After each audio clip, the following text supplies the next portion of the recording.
नमस्कार, आप देख रहे हैं प्रदेश का सबसे भरोसेमंद news channel India news Rajasthan. आपके साथ मैं हूं ममता तिवारी। आप देख रहे हैं हमारी खास पेशकश बड़ी बहस।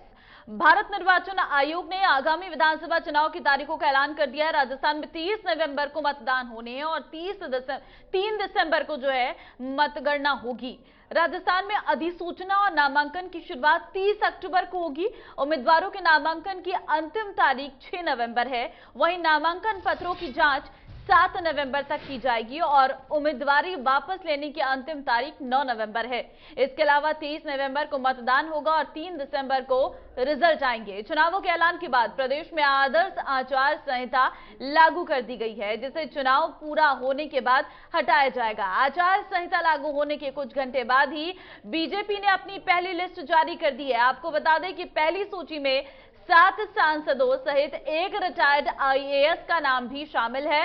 राज्यसभा सांसद किरोड़ीलाल मीणा को, सवाई माधोपुर से सांसद बालकनाथ को, तिजारा से सांसद भागीरथ चौधरी को किशनगढ़, सांसद नरेंद्र कुमार को मंडावा, सांसद दिया कुमारी को विद्यानगर, सांसद राज्यवर्धन सिंह राठौर को चोटवाड़ा और सांसद देवजी पटेल को सांचौर से मैदान में उतारा गया है। वह रिटायर्ड आईएएस चंद्रमोहन मीणा को बस्ती से टिकट दिया गया है। राजस्थान विधानसभा में असली मुकाबला भाजपा और कांग्रेस के बीच है, लेकिन अभी तक कांग्रेस ने अपने उम्मीदवारों की लिस्ट जारी नहीं की है। चुनाव ऐलान के ठीक बाद दिल्ली में कांग्रेस कार्य समिति की बैठक भी हुई। इस दौरान चुनाव से जुड़े मुद्दे और बीजेपी को घेरने की रणनीति पर चर्चा हुई। साथ ही जातीय जनगणना को लेकर भी फैसला लिया गया है। इस बैठक में मुख्यमंत्री अशोक गहलोत, पूर्व उप मुख्यमंत्री सचिन पायलट सहित पार्टी के कई दिग्गज नेता मौजूद रहे। इन सबके बीच सवाल उठता है कि विधानसभा चुनाव के लिए कांग्रेस कब अपने पत्ते खोलेगी और इस बार चुनाव में क्या मुद्दे होंगे जिन पर चुनाव लड़ा जाएगा। वहीं एक सवाल यह भी उठता है कि प्रदेश में कांग्रेस को विकास मॉडल कितना माइलेज दिलाएगी और बीजेपी कानून व्यवस्था को किस हद तक मुद्दा बनाएगी।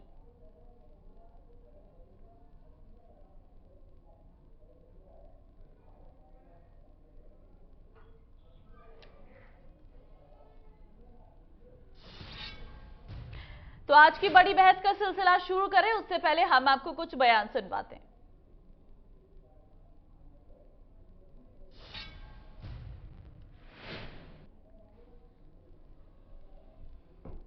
और डिटर्मिनेशन है। चुनाव होते हैं, वापस लाइसेंस रिन्यू कराने के लिए पॉलिटिकल लीडर्स जाते हैं, जनता अपनी ताकत देखती है और काम के आधार पर वोट मिलता है। मैं लोगों से अपील करूंगा, कांग्रेस की सरकार राजस्थान में, बीजेपी की सरकार सेंट्रल में, ईमानदार बनिए, तराजू ले लीजिए हाथ में। एक तरफ केंद्र की बीजेपी की सरकार के काम को रखिए, दूसरी तरफ कांग्रेस की राजस्थान की सरकार के काम को रखिए। हमारा काम अच्छा हो तो हमारे साथ आइए कांग्रेस के साथ, और जो हमने विश्वास के साथ, संकल्प के साथ जो काम किया है वो काम सबको दिख रहा है। लोगों को रिलीफ मिलने लगा है। लोगों को जितना रिलीफ इस बार मिला उतना कभी नहीं मिला। लोगों में चर्चा है राजस्थान में कांग्रेस की योजनाओं की, पब्लिक वेलफेयर की, डेवलपमेंट की। लोगों में यहां तक नारे लग रहे हैं कि जो विकास को लाए हम उनको लाएंगे का नारा चल रहा है। काम किया दिल से, कांग्रेस फिर से। तो हमने तो दिल से काम किया, सेवा की है। उनका स्वागत करते हैं। हम लोग तैयार हैं और 23 तारीख को राजस्थान की जनता, राजस्थान के आदरणीय मतदाता हमारी गुड गवर्नेंस, हमारी अच्छी योजनाएं, हमारा अच्छा बजट, जो गारंटियां हमने दी हैं उससे सबसे खुश हैं। तो राजस्थान की जनता ने मन बना लिया अब की बार कि हम राजस्थान में कांग्रेस की सरकार को रिपीट करेंगे, क्योंकि भारतीय जनता पार्टी न तो प्रतिपक्ष की भूमिका ढंग से निभा पाई, आपस में लड़ रहे हैं, आपस में मुंगेरीलाल के हसीन सपने देख रहे हैं, मुख्यमंत्री के जो है गुड्डा गुड्डी का खेल खेल रहे हैं, जबकि इनमें से कोई बनना है नहीं। दिल्ली में बैठे हुए जो लोग 5 साल तक राजस्थान को कभी संभालने नहीं गए, वो आज चुनाव प्रचार करने जा रहे हैं। जनता उनसे पूछ रही है, भाई आप बताओ तो सही, आप अब कैसे आए, आपके दीदार अब कैसे हुए, आपने किया क्या राजस्थान के लिए, वो आप लेके आइए। और हम लंबी चौड़ी लिस्ट लेके जा रहे हैं कि इतने विकास के काम हमने किए जो आज तक के इतिहास में नहीं हुआ। आखिरी का बजट मैं कहता हूं कि 20% से ज्यादा कभी स्वीकृतियां नहीं निकलती, हमने 80% से ज्यादा धरातल पे उतार दिया। इससे बड़ी और कोई बात नहीं हो सकती। और 23 नवंबर को राजस्थान में वोट पड़ेंगे, उसका हम सब स्वागत करते हैं। पूरी पार्टी मुस्तैदी से चुनाव मैदान में तैयार खड़ी है और मुझे पूरा विश्वास है कि जो पिछले 25-30 साल में नहीं हुआ वो इस बार होगा और कांग्रेस पार्टी की सरकार दोबारा प्रदेश में बनेगी। इस बात पर पूरा हमको विश्वास है। राहुल जी ने, खड़गे साहब ने, प्रियंका जी लगातार दौरे कर रहे हैं और जो माहौल है, जो फीडबैक हमको मिल रहा है लोगों से, कार्यकर्ताओं से, पब्लिक से, वो पार्टी के पक्ष में है। बिल्कुल, मैं हमारे राष्ट्रीय नेतृत्व का धन्यवाद देती हूं और प्रदेश नेतृत्व का भी धन्यवाद देती हूं कि मुझे उन्होंने ये अवसर दिया और विद्याधर नगर से प्रत्याशी बनाया। अपनी तरफ से पूरा प्रयास करूंगी कि मैं उनके जितने भी वहाँ पर जितने भी काम हैं, जो भी वहाँ की एक्सपेक्टेशंस हैं, जनता के सारे काम होंगे और पूरा प्रयास रहेगा और बहुत अच्छे वोटों से हम लोग इस चुनाव को भी जीतेंगे और हमारी सरकार भी बनेगी राजस्थान में। ये सारी बातें स्पेकुलेशंस हैं, ऐसी कोई बात नहीं है।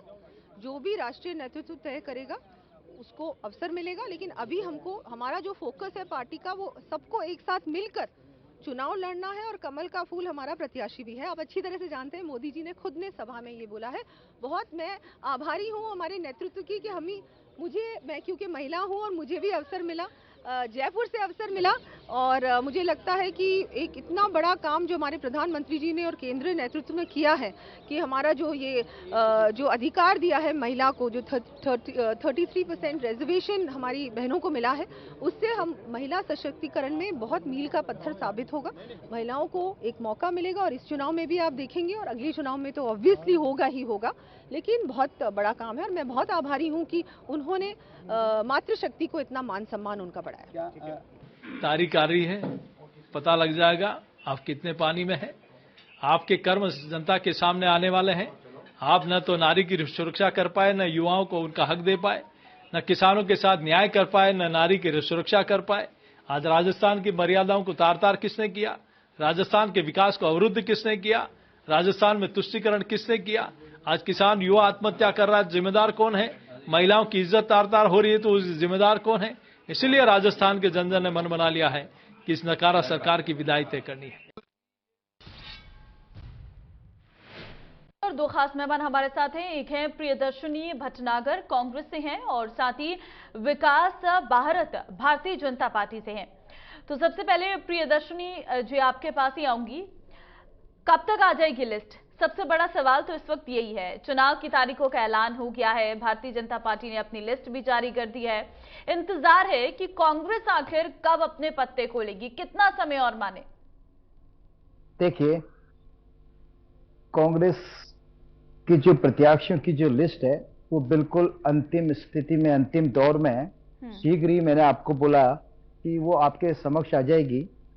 भारतीय जनता पार्टी और कांग्रेस के अंदर इनकी लिस्ट आज आ गई है, लेकिन हमारे को भारतीय जनता पार्टी की लिस्ट से कतई कोई फर्क नहीं पड़ता है। आज स्थिति ऐसी है, राजस्थान के अंदर कांग्रेस पार्टी के द्वारा अच्छा काम किया है, लोगों का रुझान कांग्रेस के प्रति ज्यादा है, तो यहाँ पर दावेदारी भी ज्यादा है। इसलिए योग्य उम्मीदवारों और हमारे सर्वे, इन सब का आंकलन करके आपको राजस्थान को एक बेहतर नेतृत्व देने के लिए कांग्रेस के अधिकृत प्रत्याशियों की सूची आपको शीघ्र ही आपके समक्ष नजर आएगी। लेकिन देरी की वजह क्या है? एक दो दिन देरी की वजह क्या है?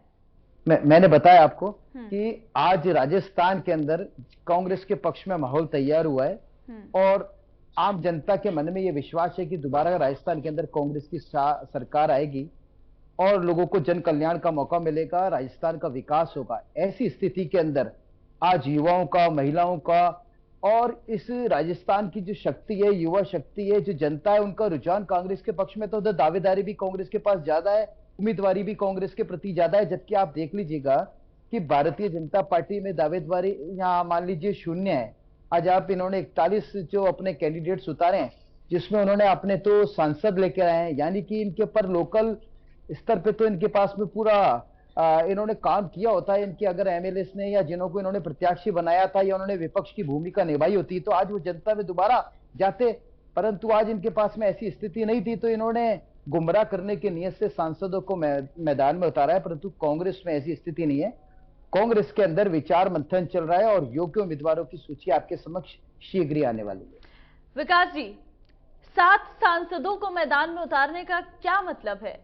आपके पास स्थानीय नेता नहीं है या फिर आप सांसदों पर ज्यादा भरोसा है कि हाँ चाहे किसी भी तरीके से राजस्थान में वापस सत्ता पानी है?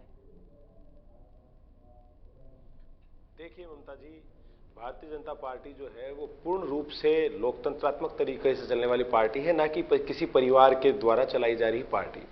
तो हमारे यहाँ पर मुख्य रूप से जब देश के प्रधानमंत्री जी ये कहते हैं कि मैं पार्टी का एक कार्यकर्ता हूं, जो एक बहुत बड़ी बात है, खुद को प्रधान सेवक कहते हैं और पार्टी का कार्यकर्ता कहते हैं, तो मैं मानता हूं कि चाहे विधायक हो, चाहे सांसद हो, चाहे वो कोई मंत्री हो, वो सबसे पहले एक पार्टी के कार्यकर्ता हैं। और पार्टी का कार्यकर्ता किस रूप में काम करेगा और कहां काम करेगा, ये पार्टी तय करती है, हमारा संगठन तय करता है। और भारतीय जनता पार्टी के जो सांसद हैं, उन्होंने अपने क्षेत्र में चाहे उज्ज्वला योजना के सिलेंडर हो, चाहे पीएम आवास योजना के द्वारा लोगों के मकान के अंदर जो है वो पैसा हो, चाहे किसान जन निधि के द्वारा जो है वो किसानों के खाते में 6-6 हजार रुपए पहुंचने हो, चाहे अन्य कई प्रकार की योजनाएं जो नरेंद्र मोदी जी के द्वारा चलाई गई हैं, उन योजनाओं को अपने क्षेत्रों में पहुंचाने का काम बखूबी किया है। और अब संगठन को लगा है कि उनको प्रदेश की सेवा करने के लिए भेजना चाहिए विधायक के रूप में। तो मैं मानता हूं कि ये पार्टी का निर्णय है और हम सब इसका तहे दिल से स्वागत करते हैं। दूसरी बात, कांग्रेस के मित्र जो अभी कह रहे थे कि हमारी पार्टी में फूट है, तो इसकी तो बानगी आप देखिए कि आज हमने अधिसूचना जारी होते ही, आचार संहिता लगते ही पहली लिस्ट 41 प्रत्याशियों की जो है वो जनता के समक्ष रख दी है। अब वहां पर स्थिति क्या है, हरीश चौधरी जी अलग कांग्रेस लेके बैठे हैं, सचिन पायलट जी पहले ही जो है वो अपने विधायकों को लेके बगावत कर चुके हैं, अशोक गहलोत जी अपने केंद्रीय नेतृत्व से बगावत कर चुके हैं, तो अब केंद्रीय नेतृत्व को लगता है कि अशोक गहलोत जी फिर बगावत कर देंगे। और स्थिति बड़ी जार है और इनको पता है। आज देखिए कि आचार संहिता लगते लगते किस प्रकार इन्होंने आरपीएससी के अंदर अपने लोगों को जो है वो एक तरीके से तोहफा देने का काम किया है, क्योंकि इनको पता है कि हम इस आचार संहिता के बाद आएंगे नहीं। इसलिए अपने लोगों को, जिन्होंने इनकी सरकार में इनके सह दी है, उनको पुरस्कृत करने का काम किया है। और गहलोत साहब तो खुद कह चुके हैं कि मोदी जी जो मैं ये योजनाएं ला रहा हूं, भाई इनसे तो पूरी होंगी नहीं, क्योंकि जनता ने इनको 5 साल का समय दिया था।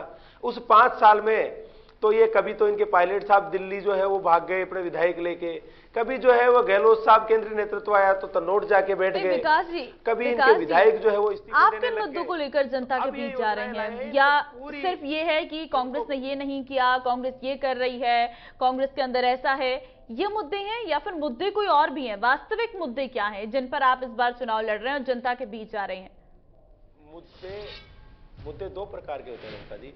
एक, वर्तमान सरकार की विफलताएं। आज आप देखिए कि प्रदेश के किसान को इन्होंने वादा किया था, इनके राजकुमार दस्तक की गिनती बोल के गए थे कि आपके लोन माफ करूंगा। बजाय लोन माफ करने के जमीनें नीलाम कर दी गई, किसानों को आत्महत्या करने के लिए मजबूर कर दिया गया। फिर इन्होंने वादा किया था युवाओं को रोजगार देने का, रोजगार भत्ते देने का। बजाय रोजगार भत्ते और रोजगार देने के इन्होंने क्या किया ममता जी, इन्होंने 17 पेपर लीक किए, उनमें इनके बोर्ड के चेयरमैन और इनके आरपीएससी के मेंबर पकड़े गए। और मैं आपको बता रहा हूं कि जब हमारी सरकार आएगी और इसकी पूर्णतः जांच होगी तो आप देखिएगा कि कई इनके मंत्री भी उसमें शामिल हैं। आप बताइए, 70 लाख युवाओं को जो है जिन्होंने भर्ती के अंदर पार्टिसिपेट किया था, यहां पर जयपुर में आके तैयारी करता है कोई युवा तो 10 से 15 हजार रुपए खर्चा लगता है, पूरा परिवार उस दंश को भोग रहा है। वो युवा बेरोजगार हो गए, बेरोजगार नहीं रहे, वो उनको ठगा गया और उनके हिस्से की नौकरियों को बेचा गया। युवाओं के साथ इन्होंने ये किया। इस देश में ये प्रदेश जो है वो रानी पद्मिनी का प्रदेश है ममता जी। हमारे यहाँ परंपराओं के लिए हमारा राजस्थान जाना जाता था। आज इस राजस्थान में पूरे देश में पहले नंबर पर अगर महिला उत्पीड़न की और बलात्कार की घटनाएं और हत्या की महिलाओं की घटनाएं कहीं हैं तो वो राजस्थान में है।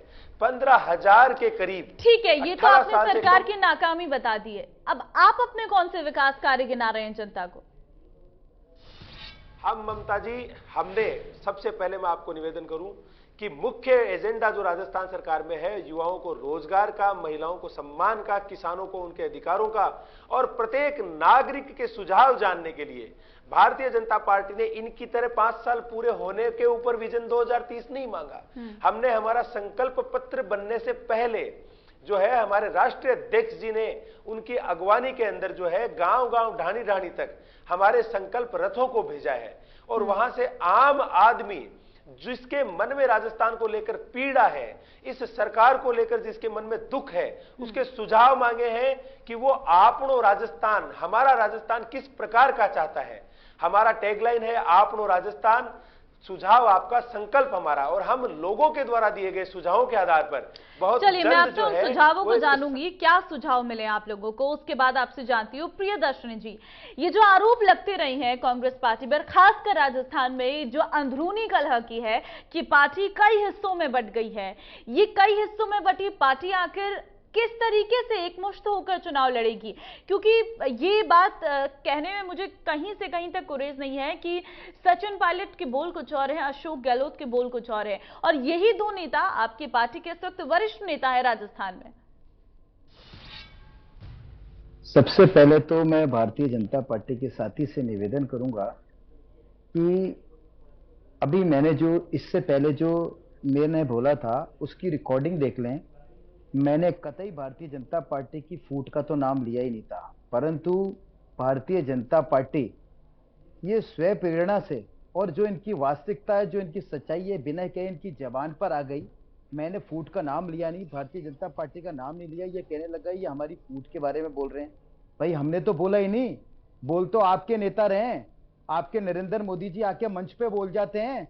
जब वो मुख्यमंत्री थे गुजरात के, उसी समय राजस्थान के मुख्यमंत्री थी वसुंधरा राजे सिंधिया। जिस तरीके का वो तिरस्कार उन्होंने उसका किया, किस तरीके का नारी का ये सम्मान करते हैं, वो उन्होंने जनता के सामने बता दिया। इसलिए ये सच्चाई बोलने से बच नहीं सके और इन्होंने बोल दिया ये हमारी फूट के बारे में बोल रहे हैं, क्योंकि ये वास्तव में राजस्थान की भारतीय जनता पार्टी आपस में फूट में इतनी पड़ी हुई है कि ये टुकड़े टुकड़ों में विभाजित हो चुकी है। अब दूसरी बात, मैं इनकी बात बता दूं, तो ये कह रहे थे कि हमने एमपी को राजस्थान के अंदर एमएलए के लिए चुनाव में इसलिए उतारा कि हम सेवा कर सके। तो मैं इनके पूछना चाहूंगा, केंद्र में इनकी सरकार है, राजस्थान के इनके जल शक्ति मंत्री हैं, दूसरे मंत्री हैं, इनके 25 और 24 एमपी हैं, तो क्या उस समय ये सेवा नहीं कर पाए? जनता ने इनके हाथ पकड़ लिए थे क्या कि ये सेवा नहीं करेंगे, या इनको रोक लिया था क्या? एमपी बनकर तो आप राजस्थान को कुछ दे नहीं सके, जनता में आप एमपी के तौर पे मुंह दिखाने लायक रहे नहीं। अब आप किस मुंह से जनता के बीच में जाओगे? जबकि वास्तविकता तो यह है कि इनके पास में योग्य और ऐसे नेताओं का अभाव है, टूट फूट की इनकी पार्टी है, इन्होंने जनता के बीच में कोई काम नहीं किया है, ना इनका कोई विजन है। तो ये जनता में जाते हैं, इसलिए गुमराह करने के लिए ने एमपी को उतारा है। एमपी को उतारने से कोई मतलब नहीं है। उन्होंने 5 साल के अंदर देखा है, मोदी जी के 9 साल में देखा है कि ये क्या लाए। ईआरसीपी एकमात्र योजना थी जिससे राजस्थान लाभान्वित हो सकता था, परंतु पूरे के पूरे 25 एमपी 24 एमपी फेल रहे एक बार। उसके अलावा मैं इनकी ये बात पूरी अच्छी तरीके से इनको स्पष्ट कर दूं, कांग्रेस पार्टी पूरी की पूरी एकजुट है। आप शायद ये भूल गए कि राजस्थान के अंदर उपचुनाव हुए थे, उपचुनाव में पूरी कांग्रेस पार्टी एकजुट थी और भारतीय जनता पार्टी की जमानतें जब्त हुई थी उसके बाद में। प्रियदर्शनी जी, जब पार्टी पूरी एकजुट है, सब में एकता है, फिर भी टिकट अभी तक नहीं दिया गया, अभी भी लिस्ट जारी नहीं की गई, इतना समय नहीं लगता है? अगर पार्टी एकमुश्त है तो आराम से टिकट का बंटवारा हो सकता था। मैं तो आपसे ये निवेदन करूंगा कि आप कांग्रेस पार्टी के छोटे बड़े किसी भी एक नेता का ये वर्जन बता दें जिसमें उन्होंने ये कहा हो कि हम जो टिकट घोषित होंगे या जो टिकट घोषित होनी चाहिए, या कोई दावेदारी कर रहा हो या मांग कर रहा हो या कोई धमकीबाजी कर रहा हो। परंतु भारतीय जनता पार्टी में तो धमकीबाजी हो रही है। राजस्थान में अगर टिकट आज देरी हो रही है, देरी का तात्पर्य यह है कि हमारे इससे कोई कतई फर्क नहीं पड़ता कि भारतीय जनता पार्टी पूरे के पूरे 200 टिकट आज भी घोषित कर दे, तो हमारे कोई फर्क नहीं पड़ रहा। हम हमारे काम को लेकर जनता के बीच में बार बार इस जाएंगे। बात का जिक्र क्यों कर रही हैं कि भारतीय जनता पार्टी अगर टिकट घोषित कर दे तो हमें फर्क नहीं पड़ता है? ये तो जिक्र नहीं हो रहा है। आप बार बार उस बात को क्यों लेकर आ रहे हैं? कहीं आपके मन में ऐसा तो नहीं है कि ऐसा सवाल मेरा हो सकता है या आपसे ऐसे सवाल पूछे गए हो? नहीं, मैं आपको मेरी बात क्लियर कर दूं। मेरा तात्पर्य यह है कि आज ऐसा माहौल बना है, आज ऐसा वो माहौल बना है और आज डिबेट भी इस विषय पर है कि भारतीय जनता पार्टी के टिकट हो गए और कांग्रेस के टिकट में देरी क्यों हो रही है। तो मैंने आपको उसका देरी का कारण मैं आपको यह बताया कि सबसे पहला कारण यह है कि कांग्रेस पार्टी के अंदर दावेदारों की संख्या अधिक है और कांग्रेस में 4.5 साल काम किया है, जनमानस कांग्रेस के साथ में, इसलिए योग्य उम्मीदवारों की छाटनी में और हमारे सर्वे के आंकलन के अंदर आपको शीघ्र ही अंतिम स्थिति में आजकल में आपको शीघ्र ही कांग्रेस प्रत्याशियों की आपको घोषणा आपके चलिए ठीक है, आप जल्दी घोषणा करें ये उम्मीद है। लेकिन आपका विकास का मॉडल क्या है जिस पर आप लगातार चर्चा कर रहे हैं कि हम इस विकास के मॉडल से ही माइलेज लेंगे? वो कौन सा विकास का मॉडल है, जरा बताएं मुझे। के अंदर चहुमुखी विकास हुआ है, चहुमुखी विकास हुआ। माननीय अशोक गहलोत जी ने कोई क्षेत्र ऐसा नहीं है, चाहे वो मध्यम वर्ग हो चाहे निम्न वर्ग हो, चाहे कोई सा वर्ग हो, चाहे युवा हो, चाहे रोजगार हो, चाहे नौकरी हो, किसी वर्ग को नहीं छोड़ा है। आज आप देख लीजिए हर वर्ग राजस्थान के अंदर संतुष्ट है और हमारी योजनाएं किसी एक वर्ग के लिए नहीं थी। शिक्षा को लेकर है, स्वास्थ्य को लेकर है, रोजगार को लेकर है। आज आप देख लीजिए पानी, बिजली, हर में सुविधा दी गई है। आज स्कूल खोले गए हैं, अस्पताल खोले गए हैं। आज आप देख लो चिरंजीवी स्वास्थ्य बीमा योजना है, दुर्घटना बीमा योजना है। उसके अलावा आप देख लीजिए पशुपालकों का जानवरों का योजना। इतनी योजना है कि जिनके सामने भारतीय जनता पार्टी का कोई नामो निशान नहीं है। तो यही हमारा विकास मॉडल है। इसी विकास मॉडल को लेकर आज हम कांग्रेस पार्टी के कार्यकर्ताओं में, पूरी पार्टी में उत्साह है कि हमारे को राजस्थान सरकार दोबारा मौका देगी। परंतु आपको एक सच्चाई और मैं बता दूं, आज आप देख लीजिए जब तक किसानों के कर्जे माफी की बात करते हैं तो आज आप देख लीजिए जब राजस्थान के अंदर कांग्रेस की सरकार आई थी तो 10 दिन तो बहुत दिन के दूर की बात है। माननीय मुख्यमंत्री जी ने 24 घंटों के अंदर राजस्थान के अंदर 20 लाख किसानों को कर्जे माफ किए थे। उसके साथ साथ में जो केंद्रीयकृत राष्ट्रीयकृत बैंक हैं उसके कर्जे माफ करने के लिए सैकड़ों बार केंद्रीय सरकार को प्रपोजल भेजा पर इन्होंने स्वीकार नहीं किया।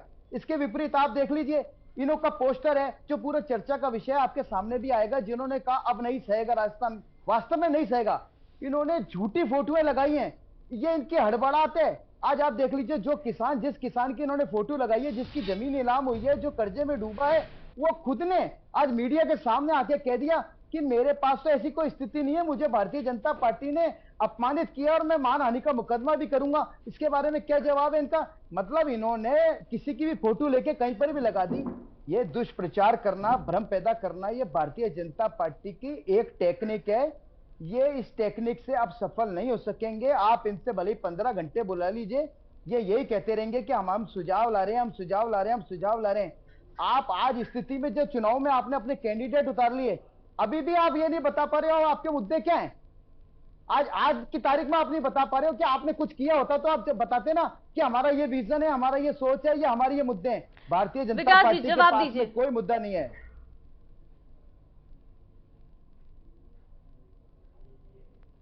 तो आकलन जो है वो आप और जनता ही अच्छे से कर पाएगी, क्योंकि जिस प्रकार की बातें कर रहे हैं मुझे तो बड़ी हंसी सी आ रही है कि ये अपने मुंह मियां मिट्ठू बनना, बड़ा तरीके से जो है वो इन्होंने इस कहावत को यहां पर सिद्ध करने का काम किया है।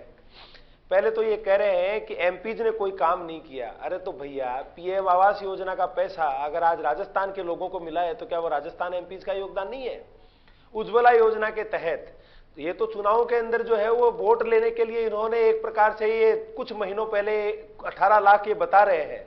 पीएम उज्ज्वला योजना के तहत तो लगभग 11 करोड़ महिलाओं को जो है वो सिलेंडर सस्ता मिल रहा है। दूसरा ये चिरंजीवी योजना की बात करते हैं। आयुष्मान भारत के तहत ऑलरेडी 5 लाख तक तो लोग कवर्ड है, और आप बता दीजिए 5 लाख से 25 लाख के बीच में कितने लोगों को आपने आज तक जो है वो इलाज के लिए पैसा दिया है? इनका खुद का आंकड़ा है कि मात्र 12 लोगों को सिर्फ मूर्ख बनाने के लिए, वोटों के लिए ठगने के लिए ये जालसाजी है। दूसरा, किस मुंह से आप महिलाओं के लिए मर्यादा की बात करते हैं? आपको वसुंधरा राजे जी की मर्यादा दिखती है। अरे वसुंधरा राजे जी हमारी सम्मानित नेता है, 2 बार हमारी पार्टी ने उनको मुख्यमंत्री बनाया राजस्थान के अंदर, समझ रहे हो, और आज राष्ट्रीय उपाध्यक्ष है। आपको शर्म आनी चाहिए। आप महिलाओं की बात करते हैं। आपकी वो नेत्री लड़की हूं, लड़ सकती हूं, यहां तीर्थाटन करने आई और एक बेटी का बलात्कार हो गया। 2 दिन तक आपने घटना तक को नकार दिया कि बलात्कार नहीं हुआ। 2 दिन के बाद आपने कहा कि हां बलात्कार हुआ है, एफआईआर करा दो। शर्म आनी चाहिए आपको। भीलवाड़ा में एक 15 साल की बच्ची के बलात्कार करके उसके हाथ पैर काट के उसको जला दिया गया। आपने रिपोर्ट तक नहीं लिखी। उसके मां बाप ने उसका कटा हुआ हाथ देके जब आपके प्रशासन को कहा, जब जाके उसकी रिपोर्ट लिखी गई, एक बच्ची का बलात्कार करके जिंदा जला दिया गया। कल जयपुर के अंदर जो है 2 दिन पहले एक महिला की लाश जो है वो जली हुई मिली। यहां पर हनुमानगढ़ के अंदर कल परसों क्या हुआ है आप बताइए? बांसवाड़ा में दो नाबालिग बच्चियों के साथ क्या हुआ है? पूरे राजस्थान को शर्मसार कर दिया आपने। आप महिलाओं के अत्याचार की और महिलाओं के सम्मान की बात करते हैं। शर्म आना चाहिए, आपको शर्म आनी चाहिए। अगर आप में नैतिकता है तो इस मुद्दे पर तो आपको सरकार से इस्तीफा दे देना चाहिए था। और बात करते हो आप विरोध की, हमारी पार्टी में फूट है, हमारे नेताओं के बयान। अरे आपका मुख्यमंत्री, प्रदेश अध्यक्ष, पहली बार इतिहास में किसी पार्टी का प्रदेश अध्यक्ष अपनी सरकार गिराने के लिए विधायकों को लेकर भाग गया, और आप कहते हो पार्टी के अनुशासन की। शर्म आनी चाहिए आपको। आपके मुख्यमंत्री जी ने क्या शब्द दिए? नाकारा, निकम्मा, गद्दार, इससे गंदी गाली क्या होगी? प्रियदर्शनी जी, ये आप जो बताइए ना कानून मुझे। व्यवस्था को और लेकर आप सवाल उठ रहे मुझे हैं पहले कांग्रेस मेरी पार्टी बात पर, सुनिए लगातार ममता जी। भारतीय जनता ममता पार्टी जी, एक पहले मुद्दा जो है वो मैं बहुत कंप्लीट तेजी के करूंगा साथ एक बार। उठाती है कि कानून ममता व्यवस्था जी, राजस्थान में चौपट ममता है, जी, महिलाओं के साथ बलात्कार जैसी घटनाएं हो रही है, मुझे ये मुद्दा कंप्लीट भारतीय करने जनता दीजिए पार्टी एक बार। लगातार उठा मुझे रही है। कंप्लीट करने दीजिए, ये 10 मिनट तक बोले, मैं कंप्लीट कर देता हूं एक बार। ठीक है, आप कंप्लीट कर लो, उसके बाद प्रियदर्शनी जी आप सवाल का जवाब दीजिए। हमने नाकारा, निकम्मा, गद्दार नहीं कहा ना। अरे फिर किसकी फूट थी बताओ ना भैया। अरे अभी दिसंबर के अंदर इनके पर्यवेक्षक और जो आज के इनके राष्ट्रीय अध्यक्ष हैं, जिनका जो खड़गे जी, वो आए थे यहाँ, अजय माकन जी इनके प्रभारी, और राष्ट्रीय अध्यक्ष जो है खड़गे जी, गहलोत साहब खुद तो जैसलमेर चले गए और विधायक जो है वो इस्तीफे लिख के दे आए। अरे किस पार्टी की बात करते हो, किस अनुशासन की बात करते हो? शर्म नाम की चीज है कि नहीं? इस जनता को क्या मुंह दिखा रहे हो? लज्जा आती है थोड़ी बहुत? चेहरे के ऊपर लगता है, महसूस होता है? जनता को बेवकूफ समझा है क्या? आज इनके मुख्यमंत्री जी का अस्तित्व देखो इनकी पार्टी में। इनके मुख्यमंत्री जी ने कहा कि मेरा डिप्टी सीएम नाकारा है, निकम्मा है और गद्दार है, और इनकी पार्टी ने उसी डिप्टी सीएम को सीडब्ल्यूसी में मेंबर बना दिया। और उस डिप्टी सीएम ने क्या किया? उस डिप्टी सीएम ने युवाओं को आश्वासन दिया कि आओ आओ, मेरे को मेरी पार्टी में कोई पूछ नहीं रहा तो तुम मेरी ढाल बनो, मैं तुम्हारे लिए नौकरियां लाऊंगा, जो भ्रष्टाचार हुआ पेपर लीक में उसके खिलाफ आवाज उठाऊंगा। युवा बेचारे इस आस में कि चलो कोई तो हमारे लिए बोलेगा। अजमेर आरपीएस से पैदल आए जयपुर, यहां डिप्टी सीएम साहब ने धरना दिया अपनी खुद की सरकार के खिलाफ और कहा कि आरपीएससी में भ्रष्टाचार है। लेकिन विकास जी, ये चुनावी मुद्दा है, वो पार्टी की अंदरूनी दिक्कत है। भारतीय जनता पार्टी में भी बहुत सारी दिक्कत है। वसुंधरा राजे जी के हमने बयान बहुत बार सुने। सुनिए, ठीक है, हमने भी सुने, बहुत सारे बयान सुने, आपकी पार्टी में भी बहुत सारी दिक्कतें हैं। वसुंधरा जी के बयान सुने हैं, उन्होंने कितने बार वो पार्टी के अगेंस्ट गई है, वो साफ तौर पर नजर भी आता है। मुझे जो बयान इनके सीएम ने कहा, जो बयान इनके सीएम ने दिया, हमारे यहां बता दीजिए किसने दिया।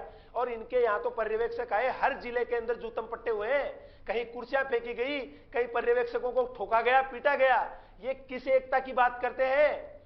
ठीक है, अब आप बोलिए तो मैं दूसरे से जवाब दे लेती हूँ, उसके बाद आप बोलिएगा। अभी बहुत समय, लाख युवाओं के बहुत समय है। नीली हुई कांग्रेस और मेरी बहनों के खून से रंगी हुई है कांग्रेस, इनको तो शर्म आनी चाहिए। ठीक है, प्रियदर्शनी जी जवाब दीजिए।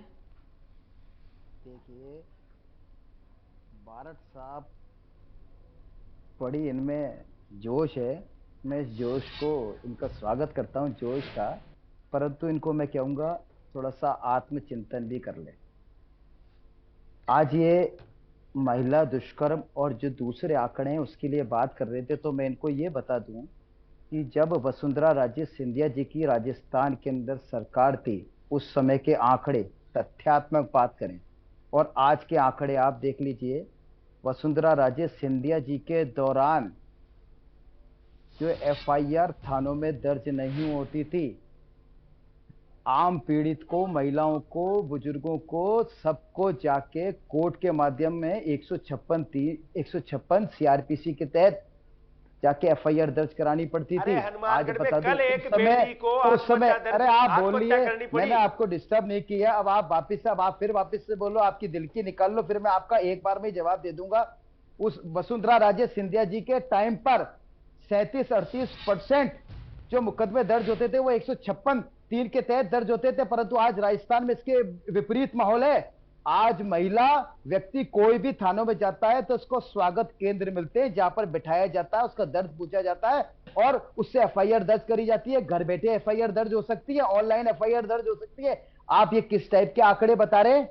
आज राजस्थान के अंदर कानून का शासन है, कानून का राज है, चाहे नेता हो चाहे अधिकारी हो, किसी को बख्शा नहीं गया। आप भूल गए आपकी पार्टी के अंदर वसुंधरा राजे सिंधिया जी के टाइम आज के जो आपके राज्यसभा सांसद हैं घनश्याम तिवारी जी, उन्होंने क्या कहते हुए भारतीय जनता पार्टी छोड़ी थी कि यह भारतीय जनता पार्टी का पूरा शासन है जो भ्रष्टाचार के अंदर, अपराधों के अंदर पूरे का पूरा शराब हो रहा है, मैं इस पार्टी में नहीं रहना चाहता और पार्टी छोड़ दी। और वापस से आपने उनको राज्यसभा के अंदर, आपके पास में कोई आपको कार्यकर्ता नहीं मिला, आपको कोई नेता नहीं मिला, कोई प्रत्याशी नहीं मिला, तो वापस से आपने उनको अपनी पार्टी के अंदर नुमाइंदा बना लिया।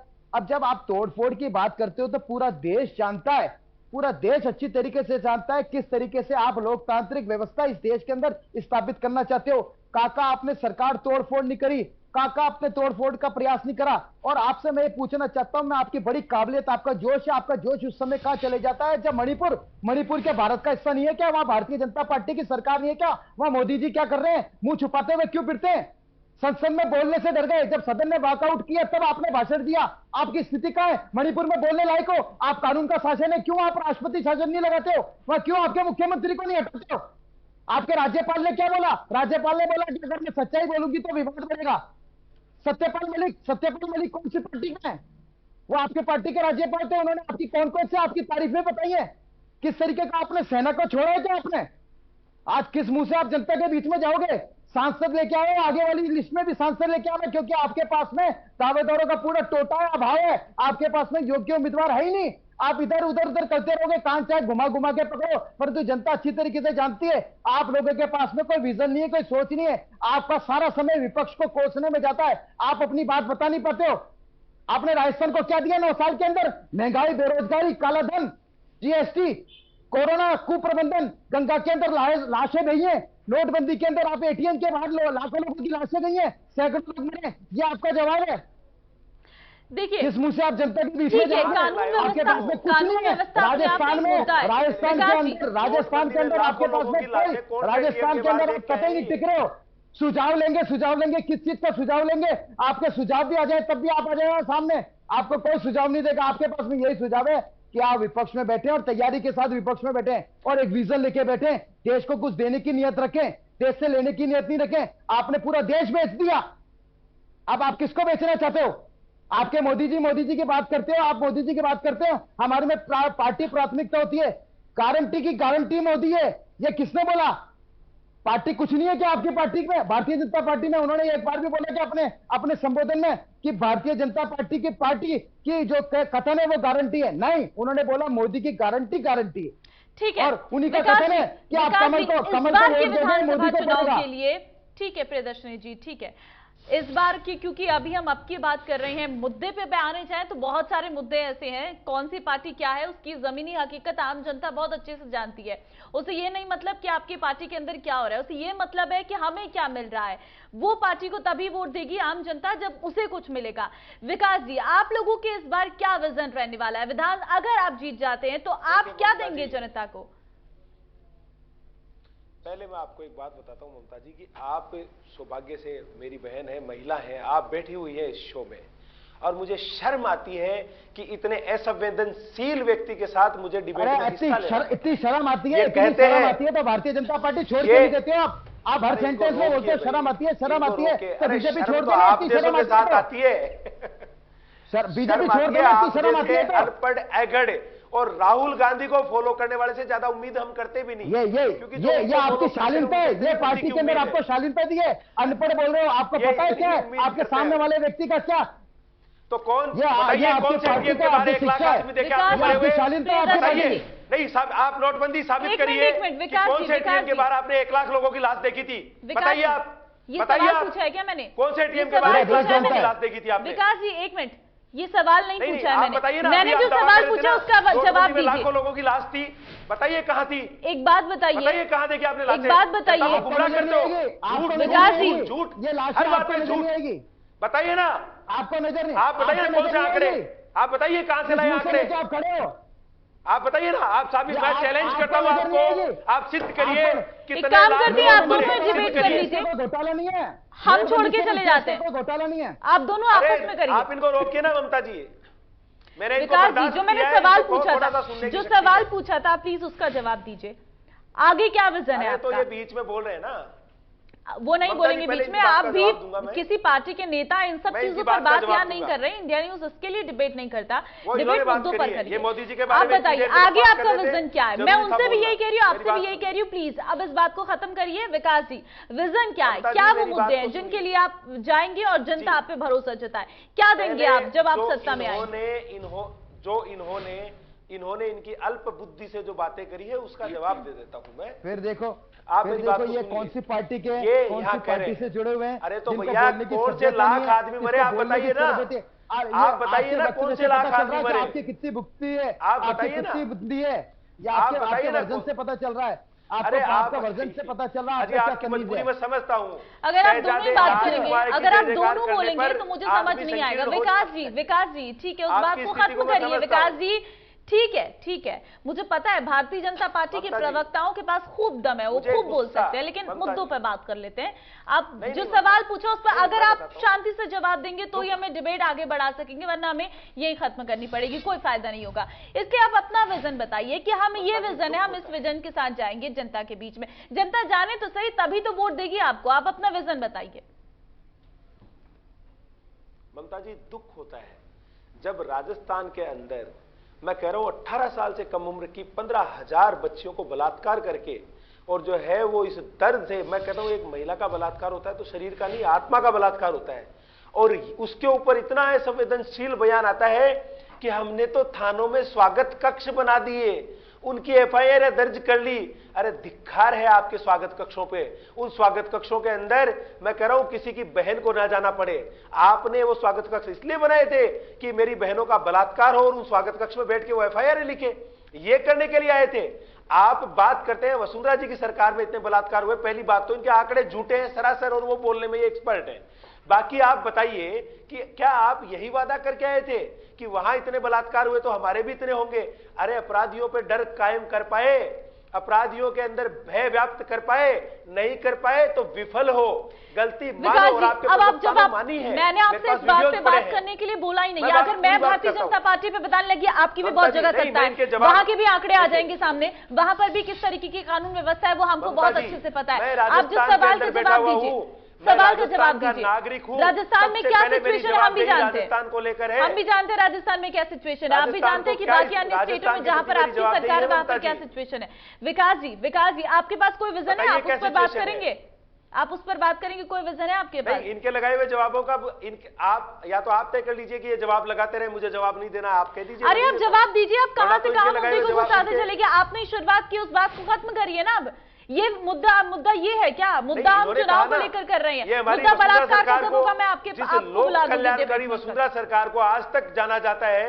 मेरी बात सुनिए, 1,17,000 वोटों के अंतर से, मात्र 1,17,000 वोटों के अंतर से हमारी सरकार रही, और ये किस दम के ऊपर कहते हैं वसुंधरा जी की सरकार की होड़ करेंगे तो जो रहेगा। हमारी भारतीय जनता पार्टी की जो सरकार थी, जो लोक कल्याणकारी कार्य किए, उनकी होड़ नहीं कर सकते।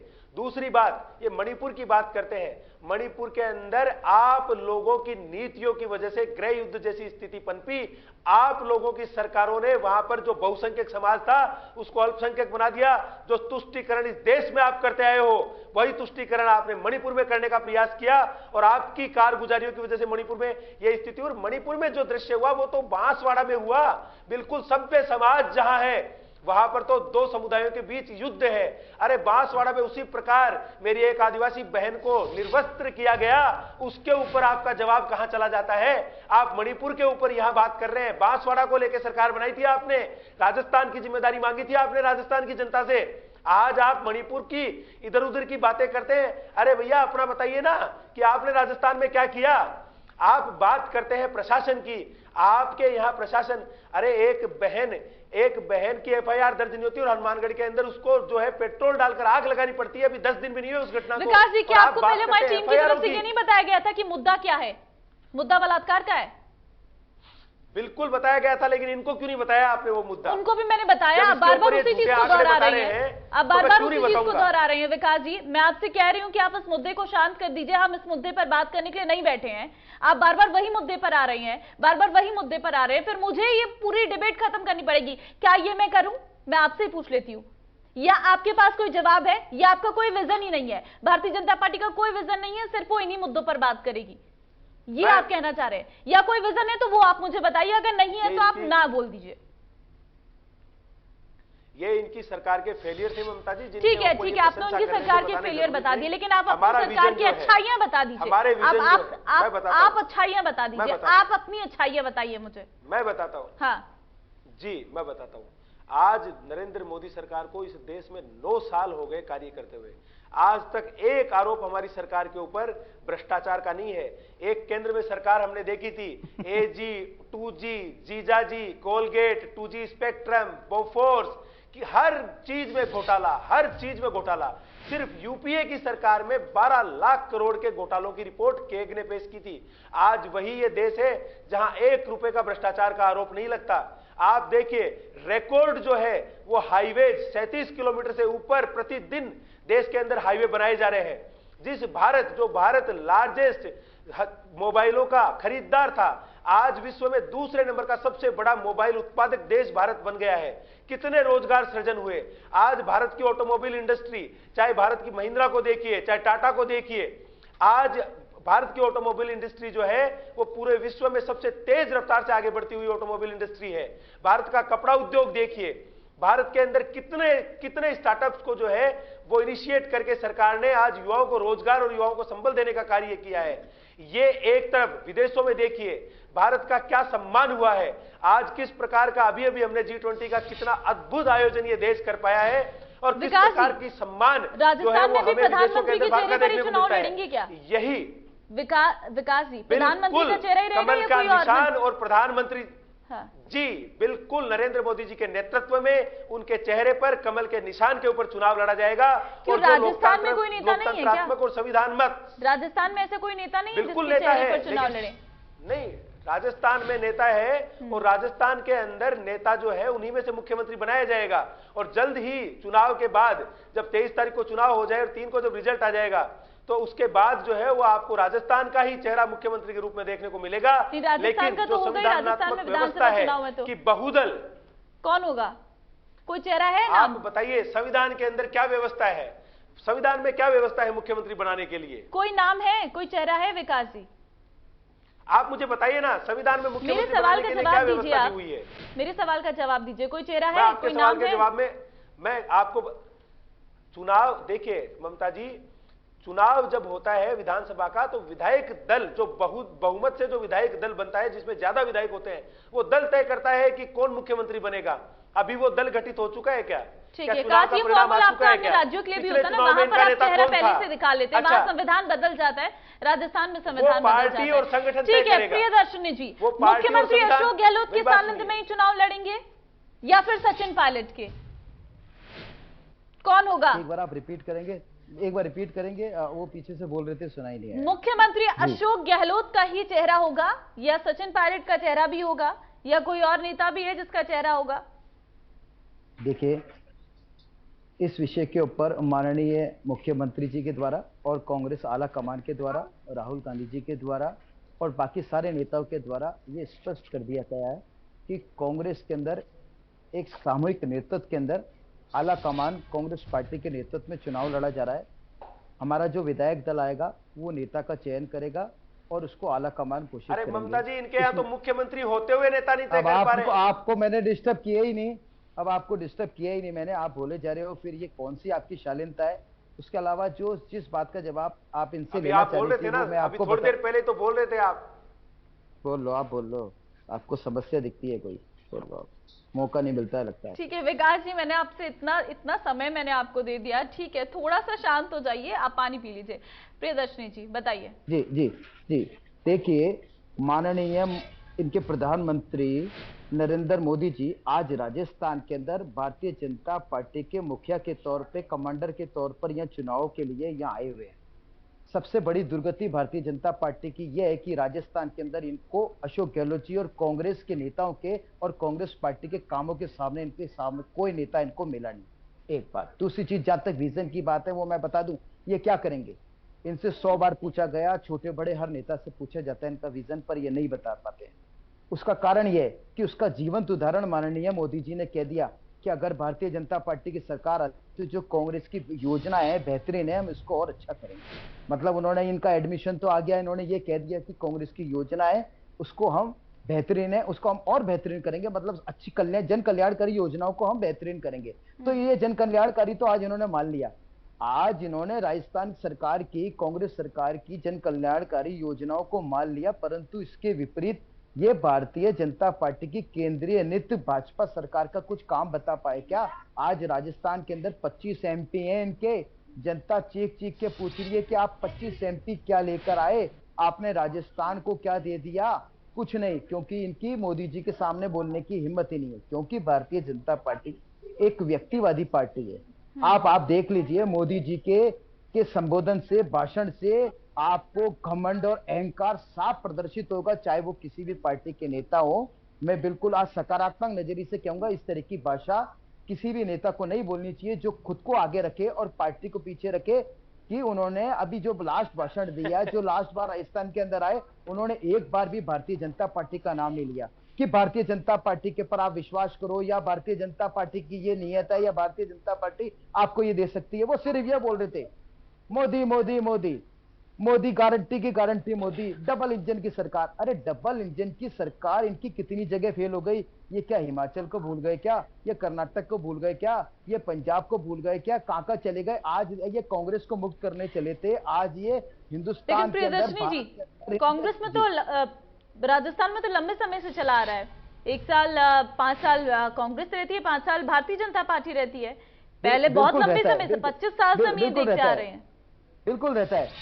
इसी सोच को, इसी परिपाटी को चेंज करने के लिए कांग्रेस नेतृत्व के द्वारा, सरकार के द्वारा जी तोड़ 24 घंटे काम किया। ये देखा गया कि वास्तविक तौर पे माननीय अशोक गहलोत जी और सारे एमएलएस ने ये नोट किया कि जनता की वास्तविकता क्या है, जरूरतें क्या है, उसको सूचीबद्ध करके जनता को आज राहत दी गई है। आज जो राहत का माहौल है, उसके विपरीत आज आप देख लीजिए, ये महंगाई है। भारतीय जनता पार्टी ने क्या दी? महंगाई है। इन्होंने, मोदी जी कह रहे थे, मोदी आज आप देखिए, नोटबंदी से बड़ा कोई घोटाला नहीं है इस देश का। काला धन 15 लाख रुपए इनका जुमला है। आप किस बात पे इनका विश्वास करोगे? पहले ये बोलते हैं, बाद में ये कह देते हैं वो बात तो एक चुनावी जुमला था।